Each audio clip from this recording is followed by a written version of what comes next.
রহমান রহিম আল্লাহ তাআলার নামে। যুদ্ধ শেষে তোমরা যখন তাদের কাছে ফিরে আসবে তখন এরা তোমাদের কাছে ওজর পেশ করবে। তুমি তাদের বলো, আজ তোমরা কোন রকম ওজর আপত্তি পেশ করো না, আমরা আর কখনো তোমাদের বিশ্বাস করব না। আল্লাহ তাআলা ইতিমধ্যেই তোমাদের অন্তরের সব কথা আমাদের বলে দিয়েছেন। এখন থেকে আল্লাহ তাআলা ও তাঁর রাসূলই তোমাদের কার্যকলাপ দেখবেন। অতঃপর তোমাদের সে মহান সত্তার কাছেই ফিরে যেতে হবে, যিনি যেমন জানেন তোমাদের গোপন করে রাখা সবকিছু, তেমনি জানেন প্রকাশ্য বিষয়সমূহ। অতঃপর তিনি সে আলোকে তোমাদের বলে দেবেন দুনিয়ার জীবনে তোমরা কি কাজ করছিলে। যখন তোমরা তাদের কাছে ফিরে আসবে তখন এরা আল্লাহ তাআলার নামে কসম করে তোমাকে বলবে তুমি যেন তাদের ব্যাপারটা উপেক্ষা করো। আসলেই তোমরা ওদের উপেক্ষা করো, কেননা ওরা হচ্ছে চিন্তা ও আদর্শের দিক থেকে নাপাক। তাদের ঠিকানা হচ্ছে জাহান্নাম। দুনিয়ার জীবনে তারা যা কিছু করে এসেছে এটা হচ্ছে তার যথার্থ বিনিময়। এরা তোমাদের কাছে এজন্যই কসম করে যেন তোমরা সব কথা ভুলে আবার তাদের উপর সন্তুষ্ট হয়ে যাও। কিন্তু তোমরা যদি শতবারও তাদের উপর সন্তুষ্ট হও, আল্লাহ তাআলা কখনো এ ফাসিক সম্প্রদায়ের উপর সন্তুষ্ট হবেন না। বেদুইন আরব লোকগুলো কুফর ও মুনাফিকের ব্যাপারে অত্যন্ত কঠোর প্রকৃতির। আল্লাহ তাআলা তার রাসূলের উপর স্বীয় দ্বীনের সীমারেখার যে বিধানসমূহ নাজিল করেছেন সে জ্ঞান লাভ না করার ক্ষমতাই মনে হয় এদের মধ্যে প্রবল। মূলত আল্লাহ তাআলাই হচ্ছেন সুবিজ্ঞ, কুশলী। এ বেদুইন আরবদের মধ্যে এমন কিছু লোক আছে যারা কখনো যদি আল্লাহ তাআলার পথে কিছু ব্যয় করে তাকে নিজেদের উপর জরিমানা তুল্য মনে করে এবং তোমাদের ব্যাপারে কালের বিবর্তনমূলক কোন বিপদ মুসিবত আসুক এ অপেক্ষায় থাকে। আসলে কালের মন্দচক্র তো তাদের নিজেদের উপরই ছেয়ে আছে। বস্তুত আল্লাহ তাআলা সবকিছু শোনেন, সবকিছু জানেন। আবার এই বেদুইন আরবদের মাঝে এমন কিছু লোক আছে যারা আল্লাহ তাআলা ও পরকালের উপর ঈমান রাখে। এরা আল্লাহর পথে যা কিছু খরচ করে তাকে আল্লাহর নৈকট্য লাভ ও রাসূলের দোয়া পাওয়ার একটা অবলম্বন মনে করে। সত্যি সত্যি তা হচ্ছে তাদের জন্য আল্লাহর নৈকট্য লাভের একটা উপায়। অচিরেই আল্লাহ তাআলা তাদের স্বীয় রহমতে প্রবেশ করাবেন। অবশ্যই আল্লাহ তাআলা ক্ষমাশীল ও পরম দয়ালু। মুহাজির ও আনসারদের মাঝে যারা প্রথম দিকে ঈমান এনেছে এবং পরে যারা একান্ত নিষ্ঠার সাথে তাদের অনুসরণ করেছে, আল্লাহ তাআলা এদের উপর সন্তুষ্ট হয়েছেন এবং এরাও আল্লাহ তাআলার উপর সন্তুষ্ট হয়েছে। আল্লাহ তাআলা তাদের জন্য এমন এক সুরম্য জান্নাত তৈরি করে রেখেছেন যার তলদেশ দিয়ে ঝর্ণাধারা প্রবাহিত। সেখানে তারা চিরকাল থাকবে, আর তাই হবে সর্বোত্তম সাফল্য। এ বেদুইন আরবদের যারা তোমার আশেপাশে বাস করে তাদের মধ্যে কিছু কিছু মুনাফিক আছে, আবার কিছু মুনাফিক মদিনাবাসীদের মধ্যেও আছে। এরা সবাই কিন্তু মুনাফিকিতে সিদ্ধহস্ত। তুমি এদের জানো না, কিন্তু আমি এদের জানি। অচিরেই আমি এদের অপমান ও পরাজয়ের দ্বারা দুবার শাস্তি দেব। অতঃপর ধীরে ধীরে এদের সবাইকে এক বড় আযাবের দিকে ফিরিয়ে দেয়া হবে। তোমাদের মাঝে আরো কিছু লোক আছে যারা অকপটে নিজেদের গুনাহসমূহের কথা স্বীকার করে। শয়তানের ফেরে পেয়ে তারা তাদের নেক কাজকে গুনাহের কাজের সাথে মিশিয়ে ফেলেছে। আশা করা যায় আল্লাহ তাআলা তাদের উপর ক্ষমা পরবশ হবেন। অবশ্যই আল্লাহ তাআলা ক্ষমাশীল ও পরম দয়ালু। তুমি তাদের ধন সম্পদ থেকে যাকাত ও সাদকা গ্রহণ করো। সাদকা তাদের পাক সাফ করে দেবে, তা দিয়ে তাদের পরিশোধিত করে দেবে। তুমি তাদের জন্য দোয়া করবে, কেননা তোমার দোয়া তাদের জন্য হবে পরম সান্ত্বনা। আল্লাহ তাআলা সব কিছু শোনেন এবং সবকিছু জানেন। তারা কি এ কথাটা জানে না আল্লাহ তাআলা তার বান্দাদের তওবা কবুল করেন এবং তিনি যাকাত ও সাদকা গ্রহণ করেন? নিশ্চয়ই আল্লাহ তাআলা হচ্ছেন তওবা গ্রহণকারী ও পরম দয়ালু। হে নবী, এদের তুমি বলো তোমরা ভালো কাজ করো। আল্লাহ তাআলা, তার রাসূল ও মুমিনরা তোমাদের ভবিষ্যৎ কর্মকাণ্ড পর্যবেক্ষণ করবেন। অতঃপর মৃত্যুর পর তোমাদের সবাইকে এমন এক সত্তার দিকে ফিরিয়ে দেয়া হবে যিনি দেখা অদেখা সবকিছু সম্পর্কেই সম্যক অবগত। সেদিন তিনি তোমাদের বলে দেবেন তোমরা দুনিয়ার জীবনে কোন ধরনের কাজ করছিলে। তোমাদের মাঝে আরো একটি দল রয়েছে যাদের ব্যাপারে এখনো আল্লাহ তাআলার সিদ্ধান্তের আশা করা হচ্ছে। আল্লাহ তাআলা তাদের হয় শাস্তি দেবেন, না হয় তিনি তাদের তওবা কবুল করবেন। বস্তুত আল্লাহ তাআলা হচ্ছেন সুবিজ্ঞ, কুশলী। মুনাফিকদের মধ্যে এমন লোকও আছে যারা তোমাদের ক্ষতি সাধন করার জন্য একটি মসজিদ বানিয়েছে। এর একমাত্র উদ্দেশ্য হচ্ছে আল্লাহ তাআলার বিরোধিতা করা, মুসলমানদের মধ্যে অনৈক্য সৃষ্টি করা। সর্বোপরি আগে যেসব লোক আল্লাহ তাআলা ও তার নবীর বিরুদ্ধে যুদ্ধ করেছে তাদের জন্য গোপন ঘাঁটি সরবরাহ করা। এরা তোমাদের কাছে শক্ত কসম খেয়ে বলবে, আমরা সৎ উদ্দেশ্য ছাড়া অন্য কোনো কারণেই এটা করিনি। আল্লাহ তাআলা নিজে সাক্ষ্য দিচ্ছেন, এরা হচ্ছে মিথ্যাবাদী। তুমি ইবাদতের উদ্দেশ্যে কখনো সেখানে দাঁড়াবে না। তোমার তো দাঁড়ানো উচিত সেখানে যে মসজিদ প্রথম দিন থেকেই আল্লাহর ভয়ের উপর প্রতিষ্ঠিত হয়েছে। সেখানে এমন কিছু মানুষ আছে যারা ঈমান ও আমলের ক্ষেত্রে নিজেরা সব সময় পাক পবিত্র হওয়া পছন্দ করে, আর আল্লাহ তাআলাও এই পাক সাফ লোকদেরই ভালোবাসেন।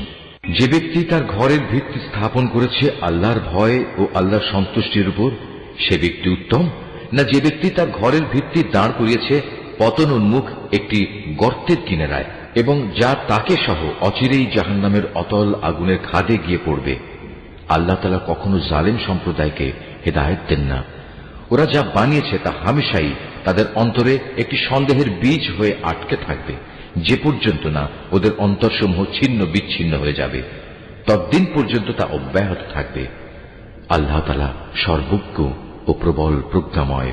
অবশ্যই আল্লাহ তাআলা মুমিনদের কাছ থেকে জান্নাতের বিনিময়ে তাদের জান ও তাদের মাল খরিদ করে নিয়েছেন। এরা আল্লাহর পথে জিহাদ করে, অতঃপর এ জিহাদে কখনো কাফেরদের তারা হত্যা করে, কখনো আবার শত্রু হাতে তারা নিজেরা নিহত হয়। মুমিনদের সাথে এ খাঁটি ওয়াদা এর আগে তাওরাত এবং ইনজিলেও করা হয়েছিল, আর এখন তা এ কোরআনে করা হচ্ছে। এই ওয়াদা পালন করা আল্লাহ তাআলার নিজস্ব দায়িত্ব, আর আল্লাহর চাইতে কে বেশি ওয়াদা পূরণ করতে পারে? অতএব হে মুমিনরা, তোমরা তার সাথে যে কেনাবেচার কাজটি সম্পন্ন করলে তাতে আনন্দ প্রকাশ করো, এবং এটি হচ্ছে এক মহা সাফল্য। যারা আল্লাহর দরবারে তওবা করে, নিষ্ঠার সাথে তার ইবাদত করে, তার প্রশংসা করে, তার জন্য রোজা রাখে, তার জন্য রুকু সাজদা করে, যারা অন্যদের ভালো কাজের আদেশ দেয় এবং মন্দ কাজ থেকে বিরত রাখে, সর্বোপরি যারা জীবনের সকল পর্যায়ে আল্লাহ তাআলার নির্ধারিত হালাল হারামের সীমা রক্ষা করে চলে, হে নবী, তুমি এ ধরনের সব মুমিনদের জান্নাতের সুসংবাদ দাও। নবী ও তার ঈমানদার সাথীদের জন্য এটা মানায় না যে তারা মুশরিকদের জন্য কখনো মাগফিরাতের দোয়া করবে, এমনকি যদি তারা তাদের ঘনিষ্ঠ আত্মীয় হয়, যখন এটি পরিষ্কার হয়ে গেছে যে তারা আসলেই জাহান্নামের অধিবাসী। ইব্রাহিমের স্বীয় পিতার জন্য মাগফিরাতের ব্যাপারটি একটি ওয়াদা প্রতিপালন ছাড়া আর কিছুই ছিল না, যা সে তার পিতার কাছে আগেই করে রেখেছিল। এ ব্যতিক্রমটা ছিল শুধু তার একার জন্যে, কিন্তু যখন একথা তার সামনে পরিষ্কার হয়ে গেল যে সে অবশ্যই আল্লাহর দুশমন, তখন সে তার সাথে সম্পর্ক ছিন্ন করে ফেলল। অবশ্যই ইব্রাহিম ছিল একজন কোমল হৃদয় ও সহানুভূতিশীল মানুষ। আল্লাহ তাআলা এমন নন যে কোনো জাতিকে একবার হেদায়েত দানের পর তাদের পুনরায় গোমরাহ করে দেবেন, যতক্ষণ না তাদের সুস্পষ্টভাবে এ কথাটা জানিয়ে দেয়া হয় যে গোমরাহি থেকে বাঁচার জন্য কোন জিনিস থেকে সাবধান থাকতে হবে। অবশ্যই আল্লাহ তাআলা সব বিষয়ে জ্ঞান রাখেন। আকাশমণ্ডলী ও পৃথিবীর সার্বভৌম ক্ষমতা একমাত্র আল্লাহ তাআলার হাতেই। তিনিই জীবন দেন, তিনিই মৃত্যু ঘটান। আল্লাহ তাআলা ছাড়া তোমাদের কোনো অভিভাবক নেই, নেই কোনো সাহায্যকারীও। অবশ্যই আল্লাহ তাআলা তার নবীর উপর অনুগ্রহ করেছেন মুহাজিরদের উপর, আনসারদের উপর, যারা একান্ত কঠিন সময়ে তার অনুগমন করেছিল, তাদের সবার উপর। এমনকি যখন তাদের একটি ছোট্ট দলের চিন্তা একটু বাঁকা পথে ঝুঁকে পড়ার উপক্রম হয়ে পড়েছিল, অতঃপর আল্লাহ তাআলা এদের সবার উপর দয়া করলেন। নিশ্চয়ই তিনি ছিলেন তাদের প্রতি দয়ালু ও অনুগ্রহশীল। সে তিন ব্যক্তির ওপরও আল্লাহ তাআলা দয়া করলেন যাদের ব্যাপারে সিদ্ধান্ত মুলতবি করে রাখা হয়েছিল। তাদের অবস্থা এমন এক পর্যায়ে এসে পৌঁছল যে জমিন তার বিশালতা সত্ত্বেও তাদের উপর সংকুচিত হয়ে গেল। এমনকি তাদের নিজেদের জীবন নিজেদের কাছে দুর্বিষহ হয়ে পড়ল। তারা একথা উপলব্ধি করতে সক্ষম হল যে আসলেই আল্লাহ তাআলা ছাড়া তাদের আর কোনো জায়গা নেই যেখানে কোনো আশ্রয় পাওয়া যাবে। অতঃপর আল্লাহ তাআলা তাদের উপর অনুগ্রহ করলেন যেন তারা তওবা করে পুনরায় তার কাছে ফিরে আসতে পারে। অবশ্যই আল্লাহ তাআলা ক্ষমাশীল ও ও পরম দয়ালু। হে ইমানদার ব্যক্তিরা, তোমরা আল্লাহ তাআলাকে ভয় করো এবং হামেশা সত্যবাদীদের সাথে থাকো। মদিনার মূল অধিবাসী ও তাদের আশেপাশের বেদুইন আরবদের জন্য এটা সঙ্গত ছিল না যে তারা রসুলের সহগামী না হয়ে পেছনে থেকে যাবে এবং তার জীবন থেকে নিজেদের জীবনকে বেশি প্রিয় মনে করবে। আসলে এটা এজন্যে আল্লাহ তাআলার পথে তারা যে তৃষ্ণা, ক্লান্তি ও ক্ষুধায় কষ্ট পাবে তা তাদের নেক আমলের মধ্যেই শামিল হবে। তাছাড়া এমন কোন স্থানে তারা যাবে যেখানে যাওয়ায় কাফেরদের তাদের উপর ক্রোধ আসবে এবং শত্রুদের কাছ থেকেও মোকাবেলার সময় তারা কিছু সম্পদ লাভ করবে। মূলত এর প্রতিটি কাজের বদলে তাদের জন্য নেক আমল লেখা হবে। নিশ্চয়ই আল্লাহ তাআলা নেক লোকদের কাজের প্রতিফল বিনষ্ট করবেন না। এভাবেই তারা আল্লাহর পথে যা খরচ করে তা পরিমাণে কম হোক কিংবা বেশি তা বিনষ্ট হয় না, এবং যদি তারা আল্লাহর উদ্দেশ্যে কোনো প্রান্তর অতিক্রম করে চলে তাও তাদের জন্য লিপিবদ্ধ হবে, যাতে করে তারা দুনিয়ায় যা কিছু করে এসেছে আখিরাতে আল্লাহ তাআলা তার চাইতে উত্তম পুরস্কার তাদের দিতে পারেন। মোমেনদের কখনো কোনো অভিযানে সবার একত্রে বের হওয়া ঠিক নয়। তারা এমন কেন করল না যে তাদের প্রত্যেক দল থেকে কিছু কিছু লোক বের হতো এবং দ্বীন সম্পর্কে জ্ঞানানুশীলন করত। অতঃপর যখন তারা অভিযান শেষে নিজ জাতির কাছে ফিরে আসত তখন তাদের জাতিকে তারা আযাবের ভয় দেখাত। আশা করা যায় এতে তারা সতর্ক হয়ে চলবে। হে ঈমানদার লোকেরা, কাফেরদের মধ্যে যারা তোমাদের সীমান্তের কাছাকাছি রয়েছে তাদের বিরুদ্ধে জিহাদ করো। এমন ভাবে জিহাদ করবে যেন তারা তোমাদের মধ্যে কঠোরতা দেখতে পায়। জেনে রেখো আল্লাহ তাআলা হামেশাই মুত্তাকি লোকদের সাথে রয়েছেন। যখন কোনো নতুন সূরা নাজিল হয় তখন এদের কিছু লোক এসে বিদ্রূপের ভাষায় জিজ্ঞেস করে, এ সূরা তোমাদের কার কার ঈমান বৃদ্ধি করেছে? তোমরা বলো, হ্যাঁ, যারা সত্যি আল্লাহর উপর ঈমান এনেছে এই সূরা অবশ্যই তাদের ঈমান বৃদ্ধি করেছে এবং এর ফলে তারা আনন্দিতও হয়েছে। আর যাদের অন্তরে ব্যাধি রয়েছে এই সূরা তাদের মধ্যে আগের জমে থাকা নাপাকির সাথে আরো কিছু নতুন নাপাকি যুক্ত করে তা বাড়িয়ে দিয়েছে এবং তারা এ নাপাক ও কাফের অবস্থায় মারা যাবে। তারা কি দেখতে পায় না প্রতি বছর তাদের কিভাবে বিভিন্ন পরীক্ষায় ফেলে একবার কিংবা দুবার বিপর্যস্ত করা হচ্ছে? এর পরেও তারা তওবা করে না এবং বিপর্যয় থেকে তারা কোনো শিক্ষাও গ্রহণ করে না। আর যখনই কোনো নতুন সূরা নাজিল হয় তখন তারা পরস্পর চোখ চাওয়াচাওয়ি করে এবং ইশারায় একে অপরকে জিজ্ঞাসা করে, কেউ কি তোমাদের দেখতে পাচ্ছে? অতঃপর তারা হেদায়েত থেকে ফিরে যায়। আর আল্লাহ তাআলা তাদের অন্তরকে এভাবেই সত্য থেকে ফিরিয়ে দিয়েছেন, কেননা এরা হচ্ছে এমন সম্প্রদায়ের লোক যারা কিছু অনুধাবন করে না।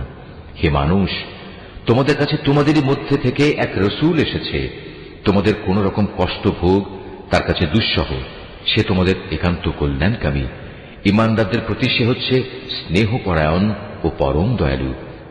এরপরেও যদি এরা এমন কল্যাণকামী একজন রসূলের কাছ থেকে মুখ ফিরিয়ে নেয় তাহলে তুমি তাদের খোলাখুলি বলে দাও, আল্লাহ তাআলাই আমার জন্য যথেষ্ট। তিনি ছাড়া আর কোনো মাবুদ নেই। সমস্যায় সংকটে আমি তাঁর উপরে ভরসা করি এবং তিনিই হচ্ছেন মহান আরশের একচ্ছত্র অধিপতি। সূরা ইউনুস। রহমান রহিম আল্লাহর নামে। আলিফ লাম র।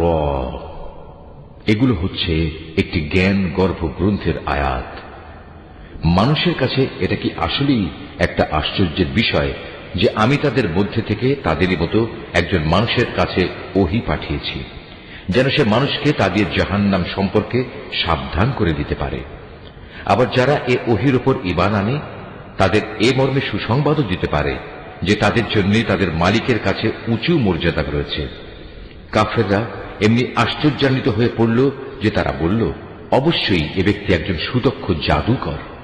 হে মানুষ, তোমাদের মালিক হচ্ছেন আল্লাহ তাআলা, যিনি আকাশমণ্ডলী ও পৃথিবীকে 6 দিনে পয়দা করেছেন। অতঃপর তিনি আরশে সমাসীন হন।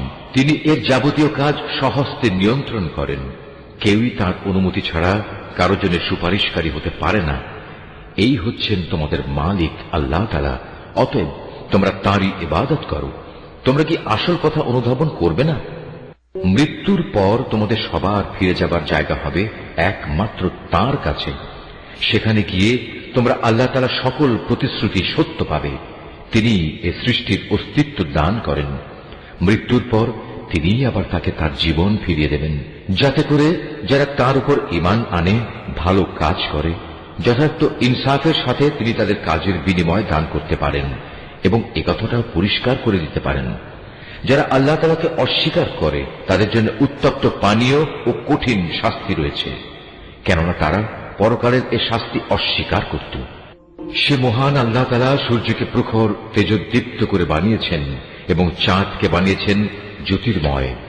অতঃপর আকাশে তার জন্য কিছু মঞ্জিল তিনি নির্দিষ্ট করে দিয়েছেন, যাতে করে এই নিয়ম দ্বারা তোমরা বছরের গণনা এবং দিন তারিখের হিসাবটা জানতে পারো। আসলে আল্লাহ তাআলা যে এসব কিছু পয়দা করে রেখেছেন তার কোনোটাই তিনি নিরর্থক করেননি। যারা সৃষ্টি রহস্য সম্পর্কে জানতে চায় তাদের জন্য আল্লাহ তাআলা তার নিদর্শন খুলে খুলে বর্ণনা করেন।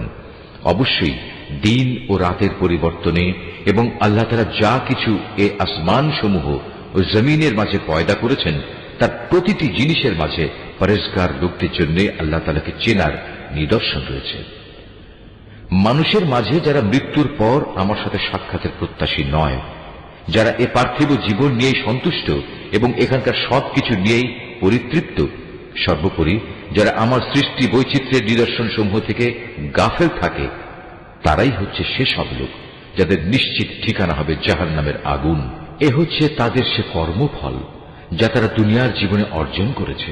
অপরদিকে যারা আল্লাহ তাআলার উপর ঈমান এনেছে এবং নেক কাজ করেছে, তাদের মালিক তাদের এই ঈমানের কারণেই তাদের সঠিক পথ দেখাবেন। তাদের তলদেশ দিয়ে অসংখ্য নিয়ামতে পরিপূর্ণ জান্নাতে সুপেয় ঝর্ণাধারা প্রবাহমান থাকবে।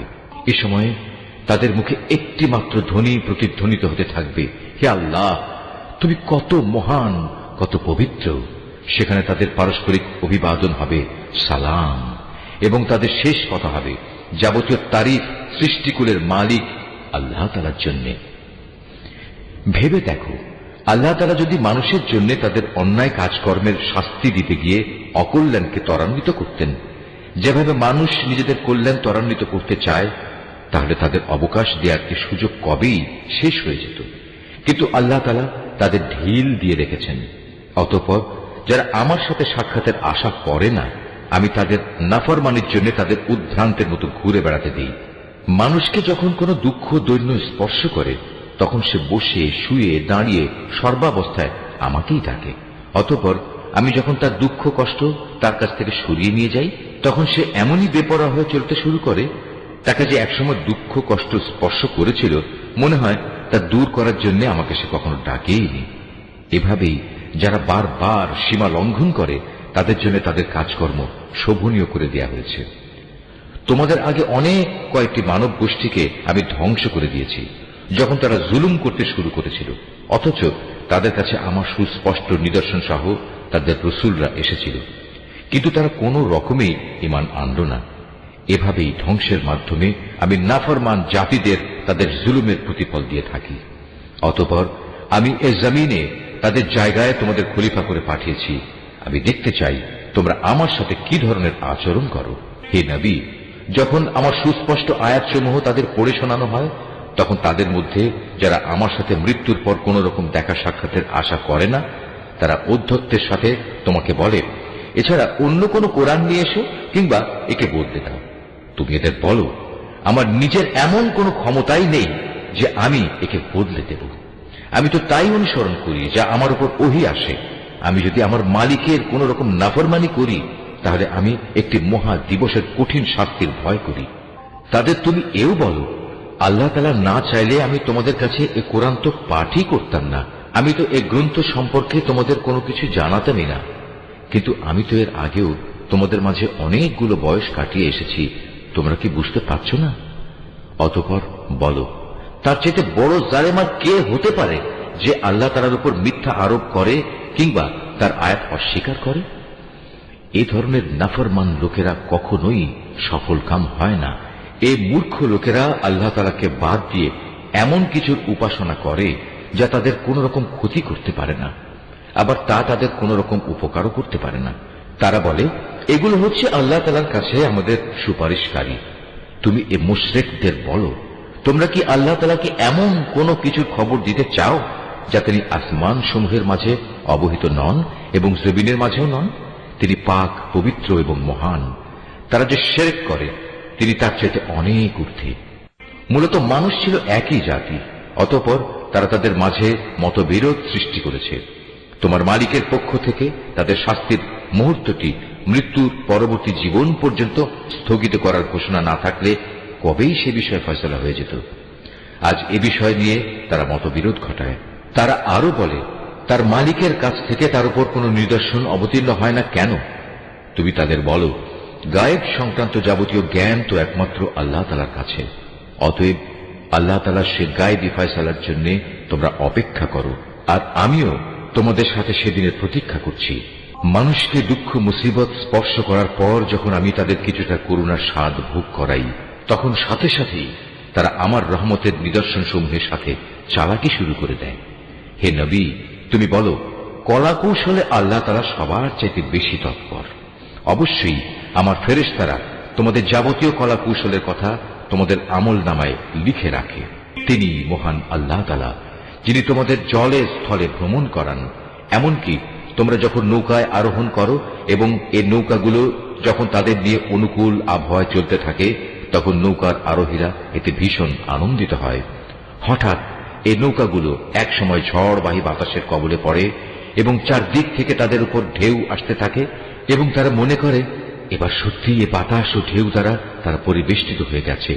তারা একান্ত নিষ্ঠাবান বান্দা হয়ে আল্লাহ তাআলাকে এই বলে ডাকতে শুরু করে, হে আল্লাহ, যদি তুমি আমাদের এই মহা দুর্যোগ থেকে বাঁচিয়ে দাও তাহলে আমরা তোমার শুকরগুজার বান্দাদের অন্তর্ভুক্ত হয়ে যাব। অতঃপর সত্যি সত্যি যখন তিনি তাদের এই বিপর্যয় থেকে বাঁচিয়ে দেন, তখন তারা ওয়াদার কথা ভুলে সাথে সাথেই অন্যায়ভাবে জমিনে নাফরমানি শুরু করে দেয়। হে মানুষ, তোমরা শুনে রাখো, তোমাদের নাফরমানি তোমাদের নিজেদের জন্যই ক্ষতিকারক হবে। মূলত এ হচ্ছে দুনিয়ার সহায় সম্পদ। অতঃপর তোমাদের আমার কাছেই ফিরে আসতে হবে। তখন আমি তোমাদের বলে দেব দুনিয়ার জীবনে তোমরা কে কি করতে। এ পার্থিব জীবনের উদাহরণ হচ্ছে, যেমন আমি আকাশ থেকে পানি বর্ষণ করলাম, যা দ্বারা অতঃপর জমিনের গাছপালা ঘন সন্নিবিষ্ট হয়ে উদ্গত হল, যা থেকে মানুষ ও জন্তু জানোয়াররা তাদের আহার সংগ্রহ করল।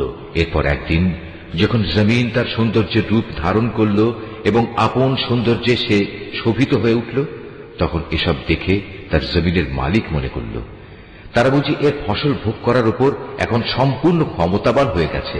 এ সময় হঠাৎ করে রাতে কিংবা দিনে আমার আযাবের ফয়সালা তাদের উপর আপতিত হল। ফলে আমি তাদের এমন ভাবে নির্মূল করে দিলাম যেন গতকাল পর্যন্ত এখানে তার কোনো অস্তিত্বই ছিল না। এভাবেই আমি আমার আয়াতসমূহ সেসব জাতির জন্য খুলে খুলে বর্ণনা করি যারা এ সম্পর্কে চিন্তা ভাবনা করে। হে মানুষ, তোমরা এই পার্থিব জীবনের ধোকায় পড়ে আছো, অথচ আল্লাহ তাআলা তোমাদের চিরস্থায়ী এক শান্তির নিবাসের দিকে ডাকছেন। তিনি যাকে ইচ্ছা করেন তাকে সহজ সরল পথে পরিচালিত করেন। যারা ভালো কাজ করেছে যাবতীয় কল্যাণ তো থাকবে তাদের জন্যই এবং থাকবে তার চাইতেও বেশি। সেদিন তাদের চেহারা কোনো কালিমা ও হীনতা দ্বারা আচ্ছন্ন থাকবে না। তারাই হবে জান্নাতের অধিবাসী, তারা সেখানে থাকবে চিরদিন। অপরদিকে যারা মন্দ কাজ করেছে তাদের মন্দের প্রতিফল তেমন মন্দই হবে। অপমান তাদের আচ্ছন্ন করে ফেলবে। সেদিন আল্লাহর আযাব থেকে তাদের রক্ষাকারী কেউই থাকবে না। তাদের চেহারা এমনই কালো হবে যেন রাতের অন্ধকার ছিঁড়ে তার একটি টুকরো তাদের মুখের উপর ছেয়ে দেয়া হয়েছে। এরা হচ্ছে জাহান্নামের অধিবাসী, সেখানে তারা চিরদিন থাকবে। হে নবী, তুমি তাদের সেদিনের ব্যাপারে সাবধান করো যেদিন আমি তাদের সবাইকে আমার সামনে একত্রিত করব। অতঃপর যারা আমার সাথে শরীক করেছে তাদের আমি বলবো, তোমরা এবং যাদের তোমরা শরীক করেছ স্ব স্থানে অবস্থান করো। এরপর আমি তাদের এক দলকে আরেক দল থেকে আলাদা করে দেব এবং যাদের তারা শরীক করেছিল তারা বলবে, না, তোমরা তো কখনো আমাদের উপাসনা করতে না। আজ আল্লাহ তাআলাই আমাদের এবং তোমাদের মাঝে সাক্ষ্য প্রদানকারী হিসেবে যথেষ্ট হবেন। আমরা তোমাদের উপাসনার ব্যাপারে আসলেই গাফেল ছিলাম। এভাবেই সেদিন প্রত্যেক ব্যক্তি নিজের কর্মফল যা সে করে এসেছে পুরোপুরি জানতে পারবে এবং সবাইকে তাদের আসল মালিক আল্লাহ তাআলার কাছে ফিরিয়ে নেওয়া হবে। দুনিয়ায় তারা যেসব মিথ্যা ও অলিক কথাবার্তা আল্লাহ তাআলা সম্পর্কে উদ্ভাবন করত, নিমেষেই তা তাদের কাছ থেকে হারিয়ে যাবে। হে নবী, তুমি বলো, সে কে যে তোমাদের আসমান ও জমিন থেকে জীবিকা সরবরাহ করে? অথবা তোমাদের শোনা ও দেখার ক্ষমতা কার কর্তৃত্বাধীন? কে আছে এমন যে জীবিতকে মৃত থেকে আবার মৃতকে জীবিত থেকে বের করে আনে?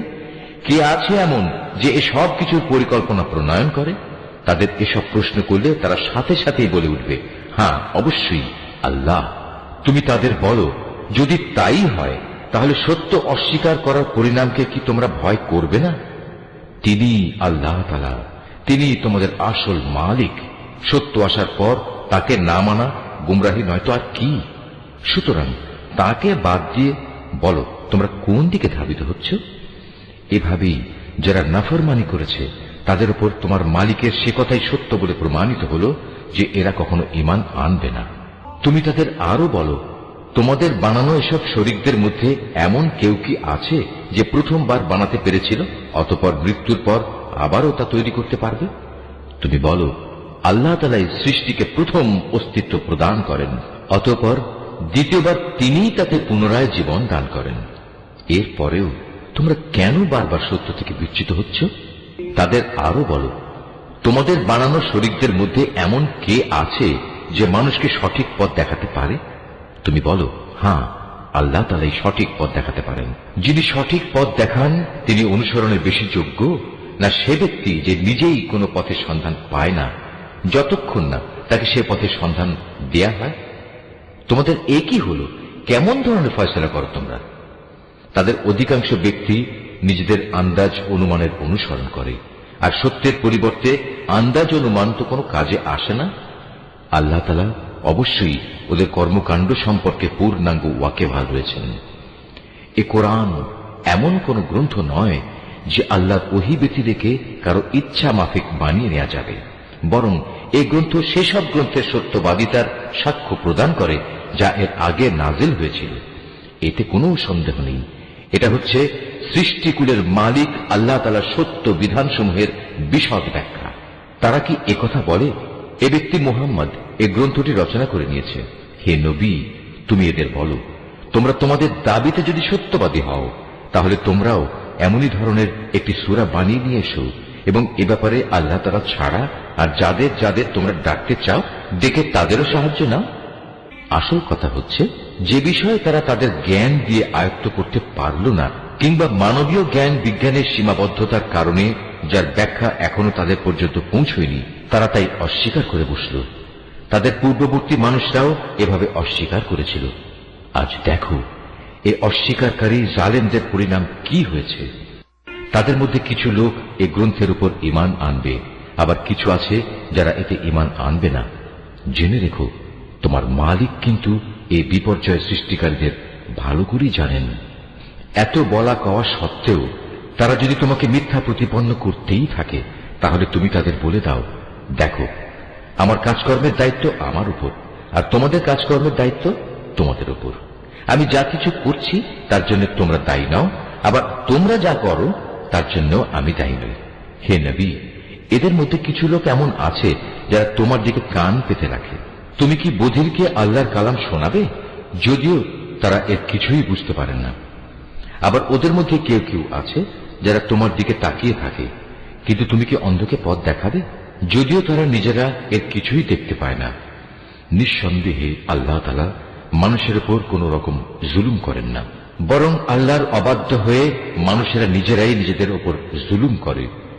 যেদিন তিনি তাদের সবাইকে একত্রিত করবেন সেদিন তাদের মনে হবে যেন তারা দুনিয়ায় দিনের একটি ক্ষণ মাত্র কাটিয়ে এসেছে। তখন তারা একজন আরেকজনকে চিনতে পারবে। ক্ষতিগ্রস্ত হয়েছে তারা যারা আল্লাহর সামনাসামনি হওয়াকে অস্বীকার করেছিল। আসলে এই মানুষরা কখনোই হেদায়েত প্রাপ্ত ছিল না। আমি ওদের কাছে যে বিষয়ের ওয়াদা করেছি তারা কিছু কিছু বিষয় যদি আমি তোমাকে দেখিয়ে দেই অথবা এর আগেই যদি আমি তোমাকে দুনিয়া থেকে উঠিয়ে নেই, এই উভয় অবস্থায় তাদের আমার কাছে ফিরে আসতে হবে। অতঃপর এরা যা কিছু দুনিয়ায় করত তার উপর আল্লাহ তাআলাই একক সাক্ষী হবেন। প্রত্যেক উম্মতের জন্যই একজন রসুল আছে। অতঃপর যখনই তাদের কাছে তাদের রসুল এসে যায় তখন তাদের সাথে আল্লাহ তাআলা সিদ্ধান্ত করার কাজটি ইনসাফের সাথে সম্পন্ন হয়ে যায়। তাদের উপর কখনো জুলুম করা হবে না। এরা উদ্ধত দেখিয়ে বলে, হে মুসলমানরা, তোমরা যদি সত্যবাদী হও তাহলে বলো, কবে তোমাদের সে আযাবের ওয়াদা ফলবে? তুমি বলো, এটা বলা আমার বিষয় নয়। আল্লাহ তাআলা যা চান তা বেঁধে রেখে আমি তো আমার নিজস্ব ভালো মন্দের অধিকারও রাখি না। আসল কথা হচ্ছে, প্রত্যেক জাতির জন্য আযাব ও ধ্বংসের একটি দিনক্ষণ নির্দিষ্ট করা আছে। তাদের সে ক্ষণটি যখন আসবে তখন তাদের ব্যাপারে এক মুহূর্ত কাল সময়ও দেরি করা হবে না এবং তাদের দিনক্ষণ আগেও নিয়ে আসা হবে না। তুমি এদের আরো বলো, তোমরা কি ভেবে দেখেছ, যদি তোমাদের উপর আল্লাহর আযাব রাতে কিংবা দিনের বেলা এসে পতিত হয় তাহলে আর কোন বিষয় নিয়ে নাফরমান লোকেরা তাড়াহুড়ো করবে বলো? অতঃপর যখন সত্যিই একদিন এ বিষয়টি ঘটবে তখন কি তোমরা এটা বিশ্বাস করবে? তোমাদের বলা হবে, হ্যাঁ, এখন তো আযাব এসেই গেল, অথচ তোমরা এর জন্যই তাড়াহুড়ো করছিলে। অতঃপর জালেমদের বলা হবে, এবার চিরস্থায়ী জাহান্নামের আযাবের স্বাদ ভোগ করো। দুনিয়ার জীবনে তোমরা যা কিছু অর্জন করেছ এখন তোমাদের শুধু তারই বিনিময় দেয়া হবে। হে নবী, এরা তোমার কাছে জানতে চায় আযাব সম্পর্কিত সে কথা আসলে কি ঠিক? বলো, হ্যাঁ, আমার মালিকের শপথ, এটা অমোঘ সত্য। জেনে রেখো, প্রতিশোধ নেয়ার ব্যাপারে তোমরা কোনোদিনই তাকে অক্ষম করে দিতে পারবে না। যদি প্রতিটি জালেম ব্যক্তির কাছে সেদিন জমিনের সমুদায় সম্পদ এসে জমা হয় তাহলে সে তার সবকিছু মুক্তিপণ হিসাবে ব্যয় করে আযাব থেকে বাঁচার চেষ্টা করবে। যখন এই জালেম মানুষরা জাহান্নামের আযাব দেখবে তখন তারা মনে মনে ভারী অনুতাপ করবে, কিন্তু তখন তা কোনোই কাজে আসবে না। সম্পূর্ণ ইনসাফের সাথেই তাদের বিচার মীমাংসা সম্পন্ন হবে এবং তাদের উপর বিন্দু মাত্র জুলুমও করা হবে না। মনে রেখো, আসমান সমূহ ও জমিনে যা কিছু আছে তা সব আল্লাহ তাআলার জন্যই। আল্লাহ তাআলা সব কয়টি ওয়াদাই সত্য, কিন্তু অধিকাংশ লোকই তা জানে না। তিনি জীবন দান করেন, তিনি মৃত্যু ঘটান এবং মৃত্যুর পর তোমাদের সবাইকে তার কাছেই ফিরে যেতে হবে। হে মানুষ, তোমাদের কাছে তোমাদের মালিকের পক্ষ থেকে নসিহত বিশিষ্ট কিতাব এসেছে। এটা মানুষের অন্তরে যেসব ব্যাধি রয়েছে তার প্রতিকার এবং মুমিনদের জন্য হেদায়েত ও রহমত। হে নবী, তুমি বলো, মানুষের উচিত আল্লাহর এ অনুগ্রহ ও তার রহমতের কারণে আনন্দ প্রকাশ করা, কারণ তারা যা কিছু জ্ঞান ও সম্পদ জমা করেছে এটা তার চেয়ে অনেক ভালো।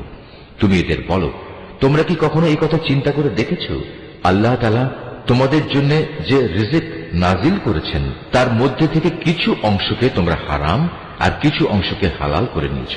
তুমি এদের আরো বলো, এসব হালাল হারামের ব্যাপারে আল্লাহ তাআলা কি তোমাদের কোনো অনুমতি দিয়েছেন, না তোমরা আল্লাহর প্রতি মিথ্যা আরোপ করছ? যারা আল্লাহর উপর মিথ্যা আরোপ করে তাদের শেষ বিচারের দিন সম্পর্কে ধারণা কি এই, এটা কখনো আসবেই না?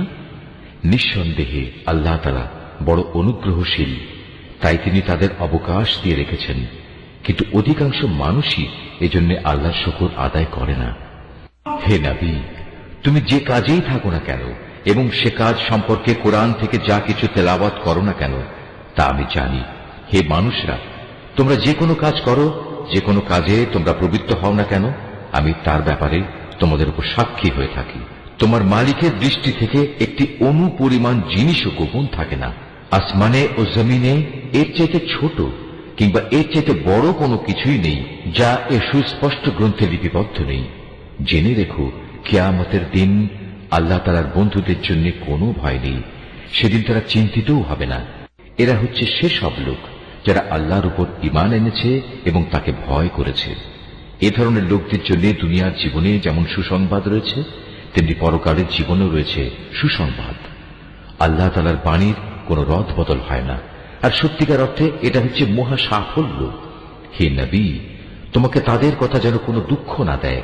নিশ্চয়ই মান ইজ্জত সবই আল্লাহ তাআলার করায়ত্তে, তিনি সব কিছু শোনেন, সব কিছু জানেন। জেনে রেখো, যা কিছু আসমানে আছে আবার যা কিছু আছে জমিনে সবই আল্লাহর অনুগত। যারা আল্লাহ তাআলা ছাড়া কল্পিত শরীকদের ডাকে তারা তো শুধু কিছু আন্দাজ অনুমানেরই অনুসরণ করে মাত্র। তারা মূলত মিথ্যাবাদী ছাড়া আর কিছুই নয়। হে মানুষ, তিনি মহান আল্লাহ, যিনি তোমাদের জন্য রাত বানিয়েছেন যাতে করে তোমরা তাতে বিশ্রাম গ্রহণ করতে পারো, আর দিনকে বানিয়েছেন আলোকোজ্জ্বল।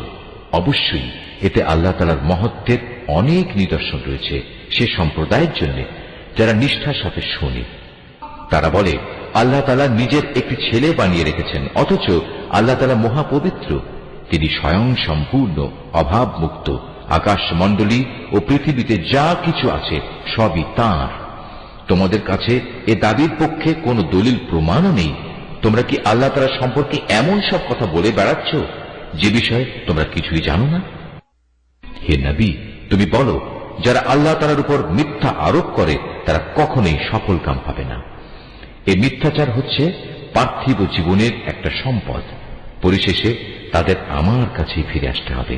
অতঃপর আমি তাদের কুফরি করার জন্য এক কঠোর আযাবের স্বাদ গ্রহণ করাবো।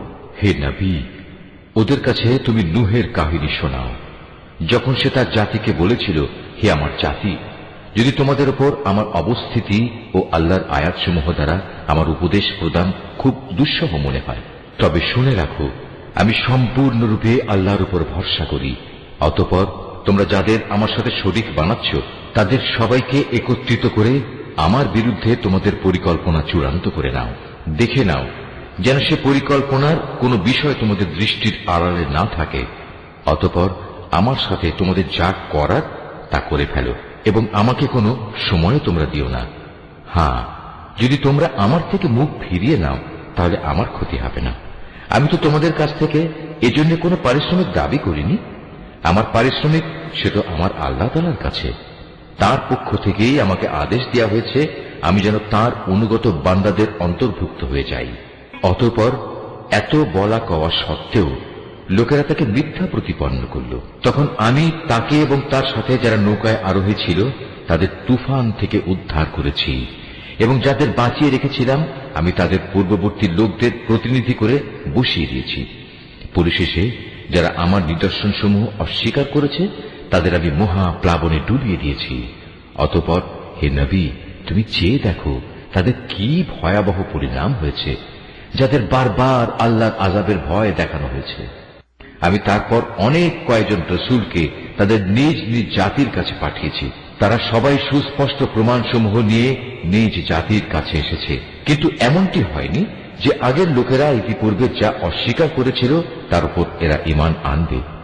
এভাবে যারা নাফরমানিতে সীমা লঙ্ঘন করে তাদের দিলে আমি মোহর মেরে দিই। তাদের পর আমি আমার সুস্পষ্ট নিদর্শন দিয়ে মূসা ও হারুনকে ফেরাউন এবং তার পরিষদ বর্গের কাছে পাঠিয়েছি, কিন্তু তারা সবাই অহংকার করল। আসলে তারা ছিল বড়ই নাফরমান জাতি। আমার পক্ষ থেকে সত্য যখন তাদের কাছে এলো তখন ওরা বলল, নিশ্চয়ই এ হচ্ছে সুস্পষ্ট জাদু। মূসা বলল, তোমরা কি সত্য সম্পর্কে এসব বাজে কথা বলছো যখন তা তোমাদের কাছে প্রমাণ সহ এসে গেছে? তোমরা কি মনে করো এটা আসলে জাদু? অথচ জাদুকররা কখনোই সফল কাম হয় না। তারা বলল, তোমরা কি এ উদ্দেশ্যে আমাদের কাছে এসেছো যে যা কিছুর উপর আমরা আমাদের বাপ দাদাদের পেয়েছি তা থেকে তোমরা আমাদের বিচ্যুত করে দেবে এবং আমাদের এ ভূখণ্ডে তোমাদের দু ভাইয়ের প্রতিপত্তি প্রতিষ্ঠিত হয়ে যাবে? না, তা কিছুতেই হবে না। আমরা তোমাদের দুজনের উপর কখনো ঈমান আনব না। এবার ফেরাউন নিজের দলবলকে বলল, তোমরা আমার কাছে রাজ্যের সব সুদক্ষ জাদুকরদের নিয়ে এসো। অতঃপর ফেরাউনের নির্দেশে জাদুকররা যখন এসে হাজির হল তখন মূসা তাদের লক্ষ্য করে বলল, তোমাদের যা নিক্ষেপ করার তা তোমরা নিক্ষেপ করো। তারা যখন তাদের জাদুর বাণ নিক্ষেপ করল তখন মূসা বলল, তোমরা যা নিয়ে এসেছো তা হচ্ছে আসলেই জাদু। দেখবে অচিরেই আল্লাহ তাআলা তা ব্যর্থ করে দেবেন। আল্লাহ তাআলা কখনো ফাসাদ সৃষ্টিকারীদের কাজকর্ম শুধরে দেন না। আল্লাহ তাআলা স্বীয় বাণী দ্বারা সত্যকে সত্য বলে প্রতিষ্ঠিত করেন, যদিও নাফরমান মানুষরা একে খুবই অপ্রীতিকর মনে করে। ফেরাউন ও তার পরিষদ বর্গের ভয়ে মূসার উপর তার জাতির কতিপয় কিশোর যুবক ছাড়া অন্য কোন লোক ঈমান আনেনি। অবশ্যই ফেরাউন ছিল জমিনের মাঝে অহংকারী বাদশাহ এবং মারাত্মক সীমা লঙ্ঘনকারী। মূসা তার উপর যারা ঈমান এনেছে তাদের বলল, হে আমার জাতি, তোমরা যদি সত্যি মুসলমান হয়ে থাকো তাহলে অধৈর্য না হয়ে যিনি তোমাদের মালিক তোমরা তার উপর ভরসা করো, যদি তোমরা আল্লাহতে আত্মসমর্পণকারী হও। মুসার কথায় অতঃপর তারা বলল, হ্যাঁ, আমরা আল্লাহর উপরই ভরসা করি এবং আমরা বলি, হে আমাদের মালিক, তুমি আমাদের জালেম সম্প্রদায়ের অত্যাচারের শিকারে পরিণত করো না, এবং তোমার একান্ত রহমত দ্বারা তুমি আমাদের ফেরাউন ও তার কাফের সম্প্রদায়ের হাত থেকে মুক্তি দাও। আমি এরপর মুসা ও তার ভাই হারুনের কাছে ওহী পাঠালাম, তোমরা তোমাদের জাতির লোকদের জন্য মিশরে ঘর বাড়ি বানাও এবং তোমাদের ঘরগুলোকে কেবলামুখী করে বানাও এবং তাতে তোমরা নামাজ প্রতিষ্ঠা করো। সর্বোপরি ঈমানদারদের মুক্তির সময় ঘনিয়ে এসেছে মর্মে সুসংবাদ দাও। মুসা আল্লাহ তাআলাকে বলল, হে আমাদের মালিক, নিঃসন্দেহে তুমি ফেরাউন ও তার মন্ত্রী পরিষদকে দুনিয়ার জীবনে সৌন্দর্যমণ্ডিত উপকরণ এবং ধন সম্পদ দান করে রেখেছ। এটা কি এজন্যে, হে আমাদের মালিক, তারা এই দিয়ে জনপদের মানুষকে তোমার পথ থেকে গোমরা করে দেবে? হে আমাদের মালিক, তাদের সমুদায় ধন সম্পদ বিনষ্ট করে দাও, তাদের অন্তরসমূহকে আরো শক্ত করে দাও। মূলত তারা একটা কঠিন আযাব নাজিল হতে না দেখলে কখনোই ঈমান আনবে না। আল্লাহ তাআলা বললেন, হ্যাঁ, তোমাদের উভয়ের দোয়াই কবুল করা হয়েছে, অতএব তোমরা দ্বীনের উপর সুদৃঢ় হয়ে দাঁড়িয়ে থাকো। তোমরা দুজন কখনো সেসব লোকের কথার অনুসরণ করো না যারা কিছুই জানে না। অতঃপর ঘটনা এমন হল, আমি বনী ইসরায়েলদের সাগর পার করিয়ে দিলাম। এরপর ফেরাউন ও তার সৈন্য সামন্ত বিদ্বেষ পরায়ণতা ও সীমা লঙ্ঘন করার জন্য তাদের পিছু নিল। এমনকি যখন সে দলবল সহ সাগরের অথই ঢেউয়ে ডুবতে থাকল, তখন সে বলল, এখন আমি ঈমান আনলাম যে মাবুদের উপর বনী ইসরায়েল ঈমান এনেছে, তিনি ছাড়া দ্বিতীয় কোনো মাবুদ নাই, আমিও তাঁর অনুগতদের একজন। আমি বললাম, এখন ঈমান আনছো, অথচ একটু আগেই তুমি নাফরমানি করছিলে এবং জমিনে তুমি ছিলে বিপর্যয় সৃষ্টিকারীদের অন্যতম নেতা। আজ তো আমি তোমাকে, অর্থাৎ তোমার লাশকে বাঁচিয়ে রাখবো, যাতে করে তুমি তোমার এই লাশ পরবর্তী প্রজন্মের জন্য একটা বড় আকারের নিদর্শন হয়ে থাকতে পারো। অবশ্য অধিকাংশ মানুষই আমার এসব নিদর্শন থেকে সম্পূর্ণ অজ্ঞ ও বেখবর। ফেরাউনকে ডুবিয়ে মারার পর আমি বনী ইসরায়েলের লোকদের বরকতপূর্ণ ও উৎকৃষ্ট আবাসভূমিতে বসবাস করালাম এবং তাদের জন্য উত্তম জীবনোপকরণের ব্যবস্থা করলাম। অতঃপর তারা নিজেদের মধ্যে মতবিরোধ শুরু করে দিল। এমনকি যখন দিনের সঠিক জ্ঞান তাদের কাছে এসে পৌঁছল, তারপরেও তারা মতবিরোধ থেকে ফিরে এলো না। অবশ্যই তোমার মালিক কিয়ামতের দিন তাদের সেসব বিষয়ের ফয়সালা করে দেবেন যা নিয়ে তারা নিজেদের মাঝে বিভেদ করত। হে নবী, আজ আমি তোমার উপর যে কিতাব নাজিল করেছি তাতে বর্ণিত কোনো ঘটনার ব্যাপারে যদি তোমার মনে কোনো সন্দেহ থাকে, তাহলে সেসব লোকের কাছে এসব ঘটনা জিজ্ঞেস করো যারা তোমার আগে তাদের উপর নাজিল করা কিতাব পড়ে আসছে। অবশ্যই তোমার কাছে তোমার মালিকের কাছ থেকে সত্য এসেছে, তাই তুমি কখনো সন্দেহবাদীদের দলে শামিল হয়েও না, আর তুমি তাদের দলেও শামিল হয়েও না যারা আল্লাহর আয়াতসমূহ মিথ্যা প্রতিপন্ন করেছে। এরূপ করলে তুমি ক্ষতিগ্রস্তদের অন্তর্ভুক্ত হয়ে যাবে। হে নবী, অবশ্যই তাদের ব্যাপারে তোমার মালিকের কথা সত্য প্রমাণিত হয়ে গেছে যে তারা কখনো ঈমান আনবে না। এমনকি তাদের কাছে আল্লাহর প্রত্যেকটি নিদর্শন এসে পৌঁছলেও তারা ঈমান আনবে এমন নয়, যতক্ষণ না তারা কঠিন আযাব নিজেদের চোখে দেখতে পাবে। ইউনুস নবীর সম্প্রদায় ব্যতীত অন্য কোন জনপদ এমন ছিল না যারা এভাবে আযাব দেখে ঈমান এনেছে এবং তাদের এ ঈমান তাদের কোনো উপকার করতে পেরেছে।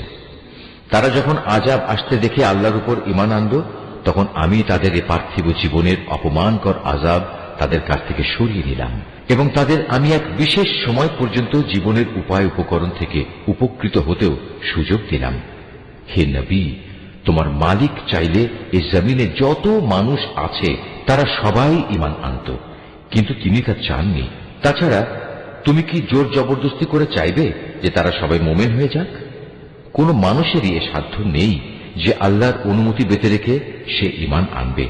যারা ঈমানের রহস্য বুঝতে পারে না, আল্লাহ তাআলা এভাবেই তাদের জীবনের উপর কুফর ও শিরকের কলুষ লাগিয়ে দেন। হে নবী, তুমি বলো, তোমরা দেখো আসমান সমূহ ও জমিনে কি কি জিনিস রয়েছে, কিন্তু যারা ঈমানই আনবে না তাদের জন্য আল্লাহর এসব নিদর্শন ও পরকালের সাবধান বাণী কোনই উপকারে আসে না। তারাও কি সে ধরনের কোন দিনের অপেক্ষা করছে যে ধরনের অপমানকর দিন তাদের আগের লোকদের উপর এসেছিল? যদি তাই হয় তাহলে তুমি বলো, তোমরা সেদিনের অপেক্ষা করো, আমিও তোমাদের সাথে অপেক্ষা করতে থাকব। অতঃপর যখন আযাবের সময় আসে তখন আমি আমার রসুলদের সেই আযাব থেকে বাঁচিয়ে দিই এবং তাদেরও বাঁচিয়ে দিই যারা ঈমান আনে। এভাবেই আমি আমার উপর এটা কর্তব্য করে নিয়েছি যে আমি মোমেনদের আযাব থেকে উদ্ধার করি। হে নবী, তুমি লোকদের বলো, হে মানুষরা, তোমরা যদি আমার আনিত দ্বীন সম্পর্কে কোনো সন্দেহ করো তাহলে শুনে রাখো, আল্লাহ তাআলা ছাড়া অন্য যাদের তোমরা ইবাদত করো আমি তাদের ইবাদত করি না। আমি তো বরং তার মহান সত্তার ইবাদত করি যিনি তোমাদের মৃত্যু ঘটান।